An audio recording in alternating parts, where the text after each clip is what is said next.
So hello everyone, অনেক দিন হয়ে গেল তোমাদের সাথে কোনো মিনি ব্লগ আমি শেয়ার করি না। তো আজকে ভাবলাম এই ব্লগটা এডিট করে তোমাদের সাথে শেয়ার করি। এটা হচ্ছিল আমার ফেব্রুয়ারির 2 তারিখের ভিডিও, যেটা আমি এখন এডিট করে দিচ্ছি। কেন কি আমার এখনও বুঝতে পারছো যে আমার প্রচুর ঠান্ডা লাগছে, আর গলা একদমই নষ্ট, আগেও নষ্ট ছিল, এখনও নষ্ট হয়ে গেছে।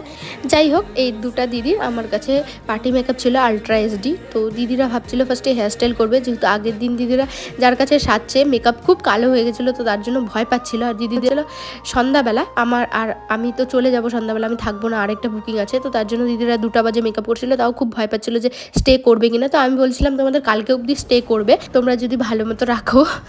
তো যাই হোক, দিদিরা খুব হ্যাপি হয়েছিল মেকআপটা করার পর, আর স্টেও করছিল। আমাকে রিভিউ দিয়েছে, তোমাদের সাথে রিভিউটা আমি শেয়ারও করেছি। আর দিদিদের মেকআপগুলো দেখো কতটা গ্লো করছে, মানে অনেকটা গ্লো হয়েছিল মেকআপটা, খুব ভালো লাগছিল। আর শুধু মেকআপ না, স্কিন যদি তোমার ভালো থাকে না, তাহলে মেকআপ একাই গ্লো করে। শুধু মেকআপ লাগাই গ্লো হবে